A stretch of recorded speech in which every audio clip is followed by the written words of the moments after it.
అస్మద్గురుభ్యో నమః. శ్రీమతే రామానుజాయ నమః. నేటి మంచి మాట. ఒక చిన్న నీతి కథ ద్వారా తెలుసుకుందాం. ఒక ఊరిలో ఒక ధనికుడు ఉండేవాడు. తనకి ఒకే ఒక పిల్లవాడు.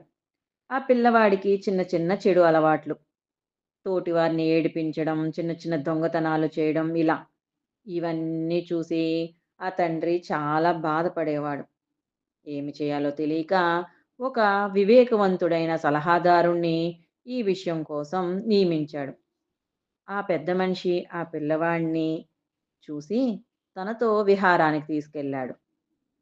అడవిదారిలో పిల్లవాడికి చిన్న చిన్న మొక్కలు చూపించి వాటిని పీకమన్నాడు. ఆ పిల్లవాడు వాటిని చాలా సులువుగా తీసేశాడు.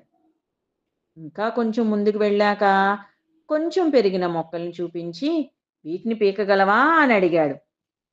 ఓ అని చెప్పి వెంటనే ఉత్సాహంగా ఆ మొక్కల్ని పీకి చూపించాడు. ఇంకా ముందుకు వెళ్ళాక పొదని మొట్ట పెకిలించగలవా అని అడిగాడు.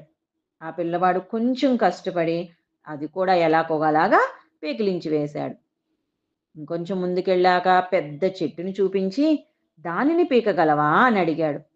ఆ పిల్లవాడు నా వల్ల కాదు అన్నాడు. అప్పుడు ఆ పెద్ద మనిషి చూసావా మరి మన అలవాట్లు కూడా ఇలాగే పాతుకుపోతే పీకలేము. లేతగా ఉన్నప్పుడే చెడ్డ అలవాట్లని వదిలేయాలి. మంచి అలవాట్లని నాటుకోవాలి, పెంచుకోవాలి అని ఉపదేశించాడు. ఈ కథ వల్ల మనం తెలుసుకోవాల్సిన నీతి ఏంటంటే, స్నేహితుల కోసమో, లేదా ఒక్కసారేగా అని ఏ చెడు అలవాటైనా మనం ప్రారంభిస్తే, అవే చెట్లులాగా పాతుకుపోతాయి. వాటిని వదిలించుకోవడం చాలా కష్టం. మొదటిలోనే వాటిని పెకిలించి పీకేసేయాలి. అందుకే పెద్దలంటారు కదా! "మొక్కై వంగందే మ్రానే వంగుతుందా" అని. సర్వం శ్రీకృష్ణార్పణమస్తు.